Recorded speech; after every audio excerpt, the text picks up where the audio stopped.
Oui, on va démarrer avec une information dont je vous épare lors de la titrologie qui est relayée dans tous les journaux. On va commencer par notre voix, c'est bien sûr Sam l'Africain qui sera jugé le 31 mars pour incitation à la haine tribale, à la xénophobie et à la révolte des militaires. Il est accusé d'avoir tenu ses propos le 11 mars dernier lors d'un meeting organisé à Yopougon. Il a été arrêté vendredi dernier, placé immédiatement sous mandat de dépôt et restera à la Maka jusqu'au jour de son procès, donc le 31 mars prochain qui se déroulera au tribunal de première instance au Plateau.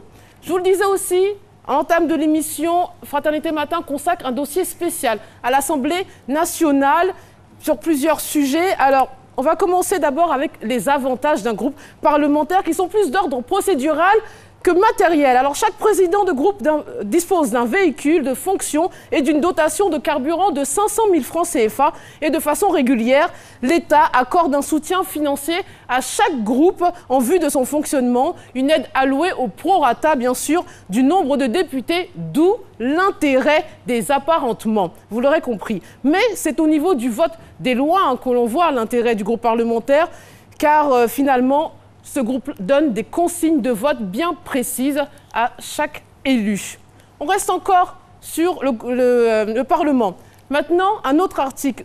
Pourquoi il n'y a-t-il pas de groupe parlementaire RHDP? Alors souvenez-vous, 21 élus indépendants issus du PDCI-RDA ont décidé de retourner dans leur formation politique d'origine, mais dans le cadre d'un groupe parlementaire PDCI-RDA et non RHDP qui n'avait pas retenu leur candidature aux dernières législatives. Et cette initiative a été validée par le secrétaire exécutif du parti, c'est-à-dire M. Guy Kawé, qui a dû convaincre les présidents Bédier et Ouattara. Alors c'est pourquoi il y aura dans cette législature 2016-2020 un groupe parlementaire PDCI-RDA avec 90 députés et un groupe RDR avec 130 élus. Maintenant, Guy Kawé précise une chose, qu'ils n'ont pas du tout abandonné l'idée du parti unifié, mais comme il dit, qui veut avancer allège sa monture.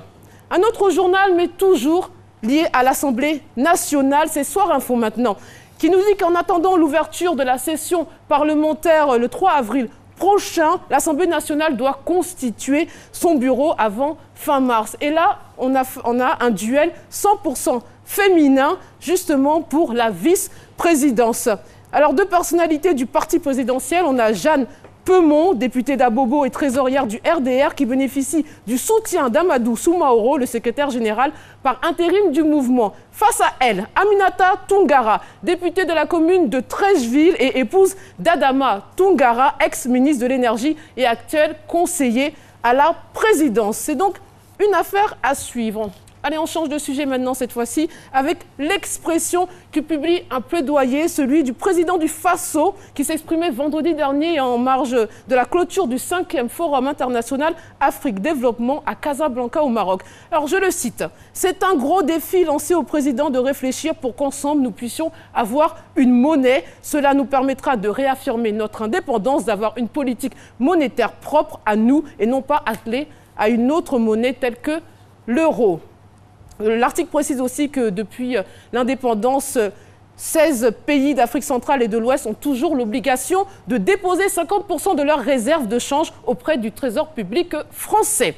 Allez, on ouvre la page internationale maintenant, si vous voulez bien, avec cet article du Point. Alors finalement, hier, c'était le débat des présidentielles en France. Et là, c'est un courriel qu'a envoyé le CSA, le Conseil supérieur de l'audiovisuel français, qui a noté la surexposition de François Fillon en temps d'antenne du 1er février au 12 mars 2017. Bon, vous vous en doutez bien, c'est lié à toutes les affaires qui le poursuivent.